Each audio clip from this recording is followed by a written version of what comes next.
Yes, indeedy, folks. It's the Beer Drinker's Guide to the Great Wahoo.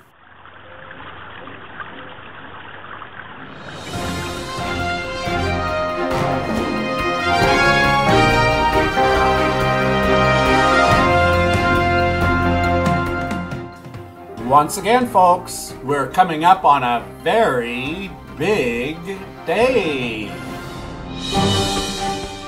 In fact, it's this Sunday, just 3 days from now.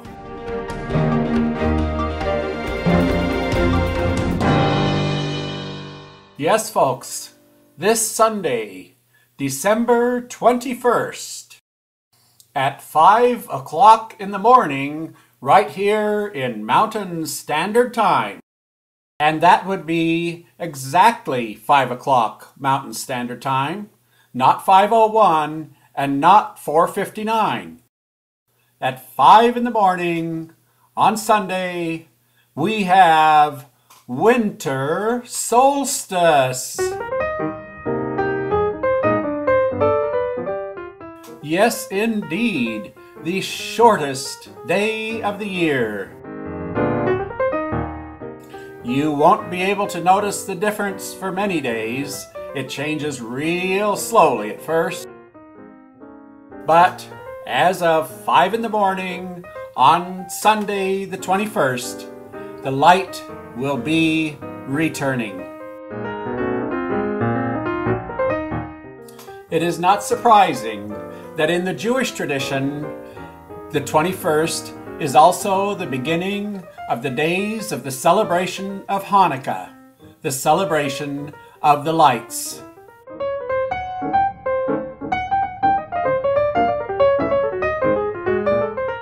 And in Christian tradition, it is the celebration of the birth of Christ, the birth of the light of the world. The birth of the sun. The celebrations of the Christian world are some 2,000 years old.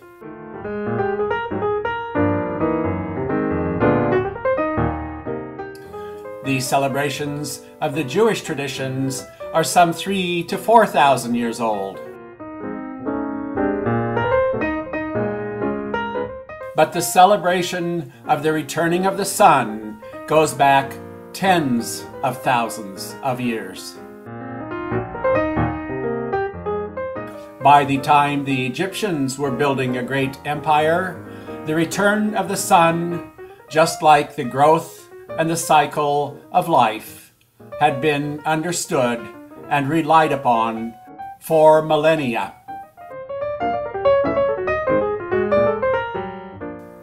Just as every day has its morning, its afternoon, its evening, and its night, just as every life has its youth, its adulthood, its old age, and its death, the Egyptians understood that every year has its spring, its summer, its autumn, and its winter. The spirit of winter, the event of winter, the occurrence of winter, the winterness of life was represented by the great god Osiris. Osiris wore the great crown of the kingdom of northern Egypt, surrounded by 2 feathers. Being the god of death, the feathers represented Osiris's kind judgment. Upon our deaths, our hearts are weighed against the weight of a feather, and if they do not tip the scale, then we enter the kingdom of life. Osiris's skin is usually depicted as green, the color of resurrection. Osiris holds in his hands the crook and the flail, symbols of divine authority, later taken by the pharaohs and left today in sepulchres and other symbols of power that are used by royalty. His lower body was often wrapped as a mummy, symbolic of his having experienced death.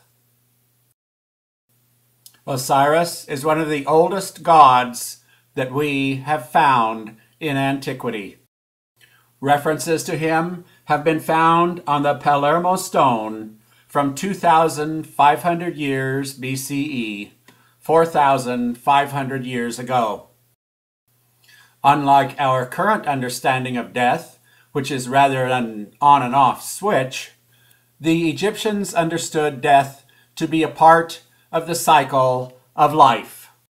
The tree cannot grow if it does not die into its seed, and the seed can then grow anew.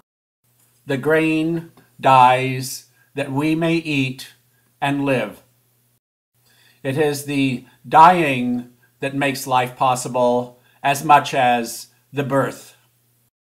In this light, Osiris was understood to be the underworld, the groundly agency that granted life, including the sprouting vegetation and the fertile flooding of the Nile every year. There were different stories of the life of Osiris, but one general overview is this. He was the oldest son of Geb, the god of earth, and Nut, the goddess of the sky.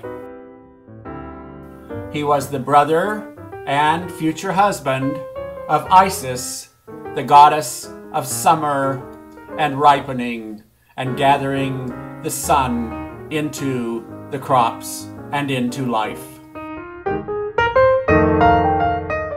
His older brother Set one day convinced Osiris to lay down in a box.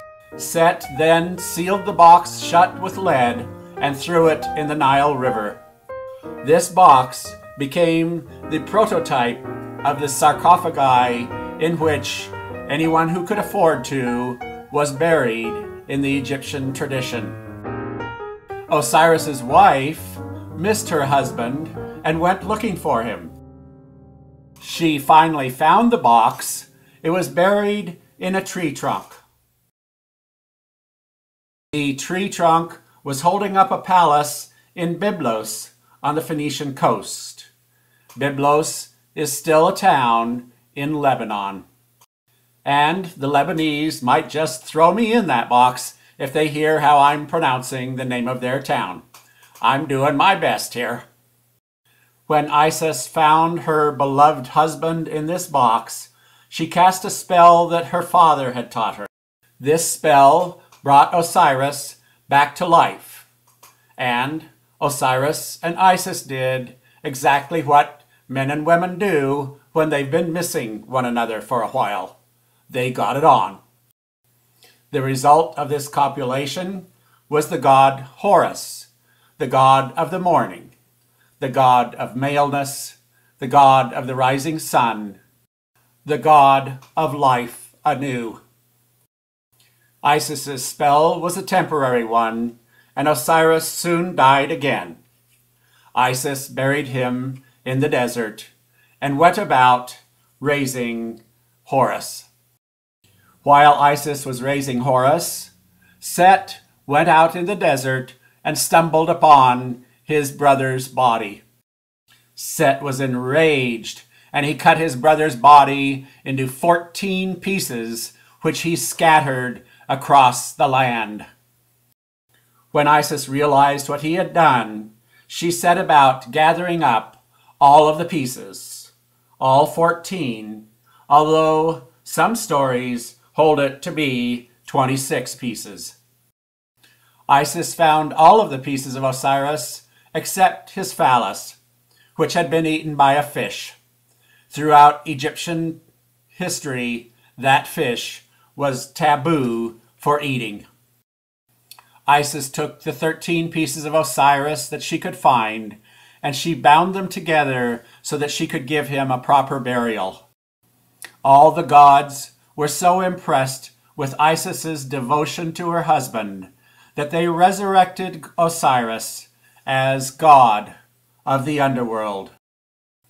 Throughout Egyptian history, November 13th was celebrated as the day of Osiris's death. November 13th is also when the Nile has receded and the grain is planted. The Osirian celebration went on for days.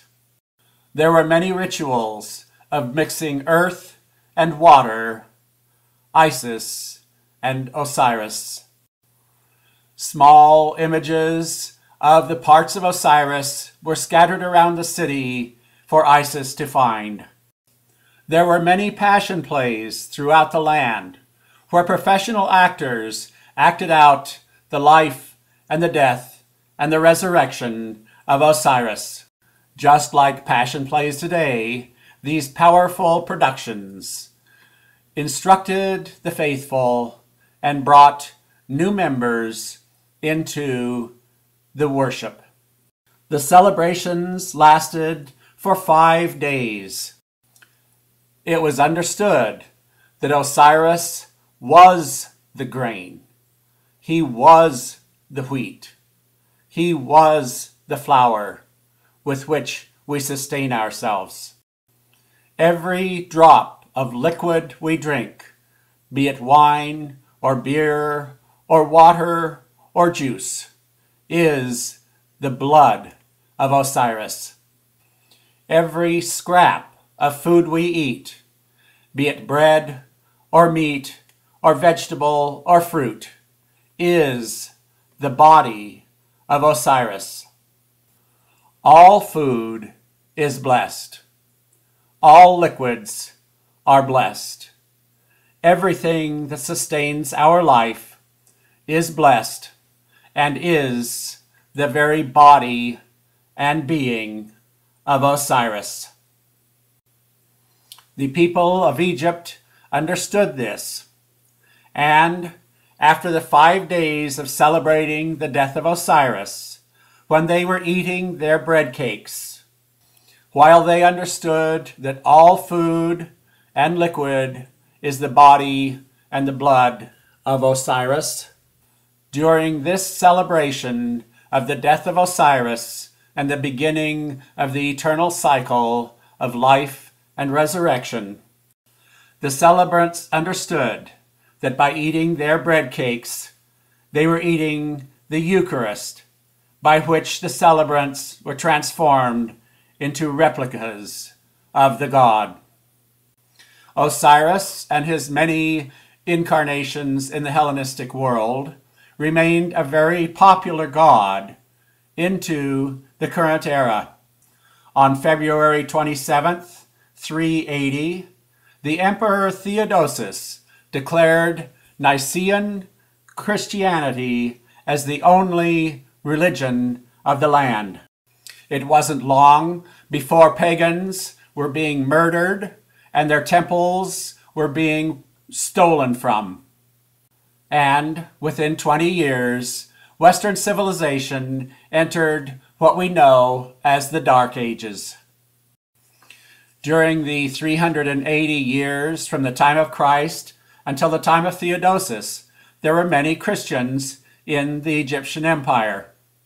Coming from the tradition of Osiris, these Christians did not have trouble accepting the images of Christianity. Osiris, like Christ, had suffered death and mutilation at the hands of evil. After a great struggle, these gods rose again to become kings of the underworld and to judge the dead. As Osiris had conquered death, so it was that all of the righteous may conquer death. Just as these Christians found a prototype of Christ in Osiris, the image of Isis suckling her son Horus became a prototype for the Virgin Mary.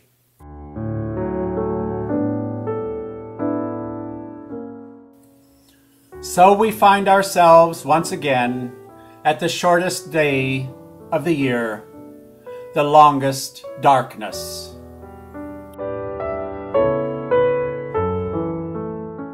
Once again, we enter into the season of winter.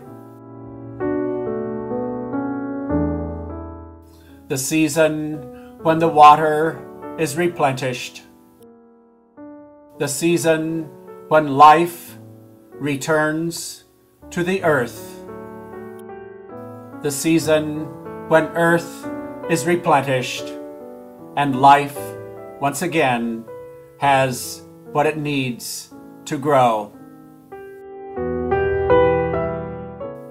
The season that is the God of death and resurrection. The God is not a representation of the season, nor is the season a representation of the God.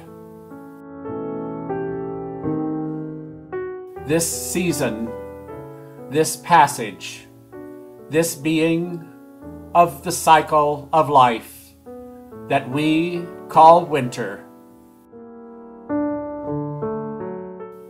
that the Egyptians called Osiris. This sleep and awakening that all humans in all their tongues celebrate throughout the year,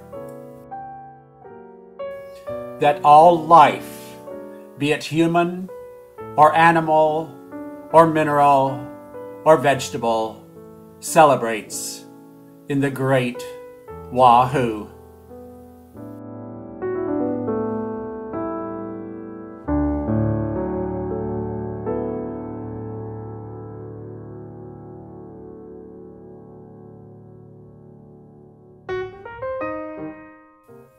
And now we get to drive the necklace round the Albions. From our previous two drives, you'll remember that this little road drives around the Albion Mountains down in south-central Idaho. It turns out the jewel hanging from this necklace is none other than the beautiful City of Rocks National Reserve. To go exploring the City of Rocks, we've divided the drive into 3 sections. The first 2 sections, which follow the old California Trail, we took a drive on last week. Today, we're going to drive through the very heart of the City of Rocks itself. This road generally follows the ridge that is on the south and the west side of the Circle Creek drainage. This section of the road looks down into the valley. It holds most of the big rock formations that you can drive close to and almost all of the campgrounds.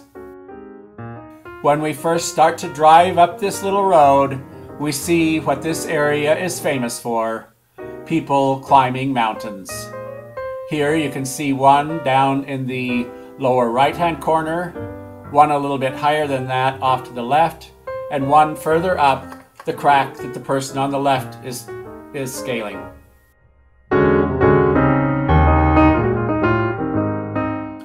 Campsites abound.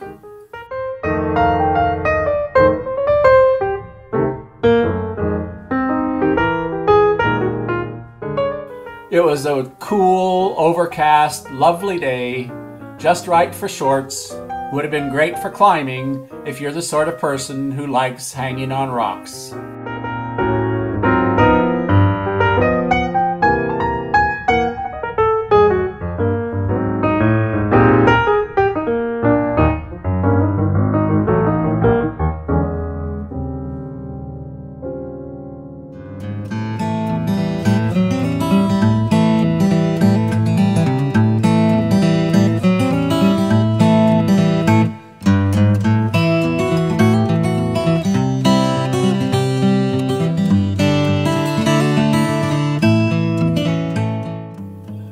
Campgrounds enjoy the moodiness and the shelter of the big rocks.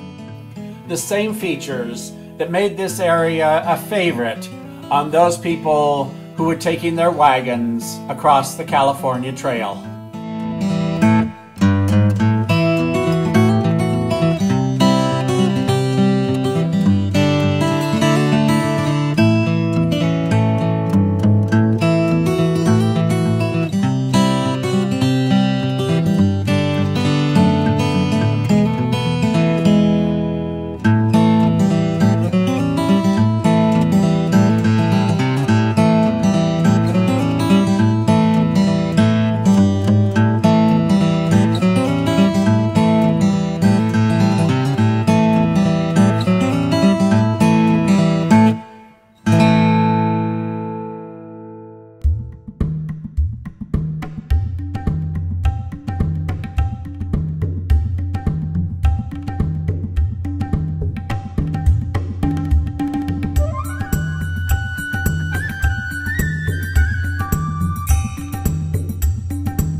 I found myself fascinated with this little gully that had been worn by rainwater into this huge boulder that is next to one of the campgrounds.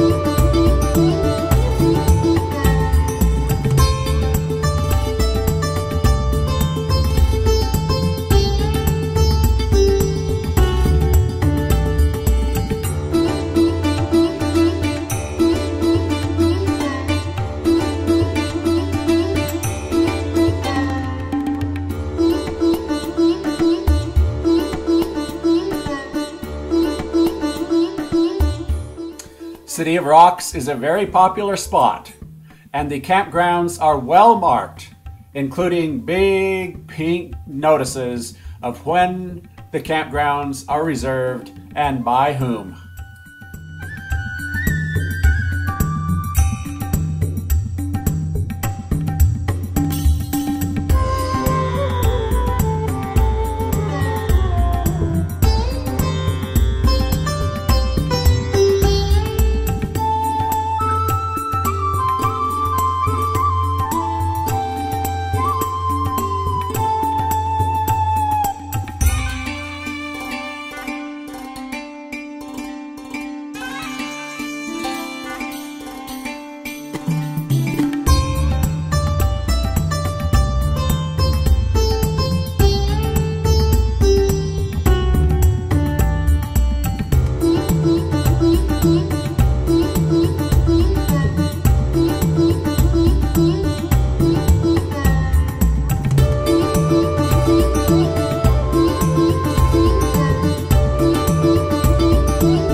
having reached a pass at the far end of the campgrounds, we head down Emery Canyon on a rather rough road.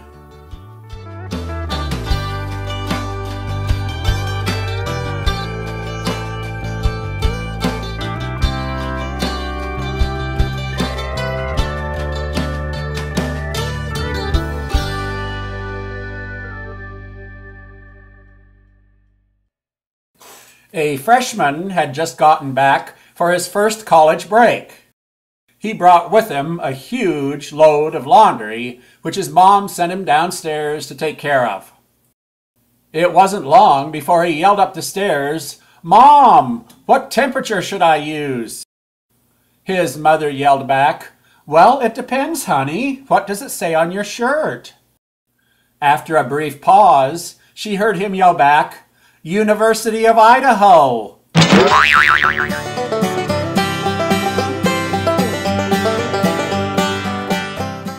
And that's this week's Beer Drinker's Guide to the Great Wahoo.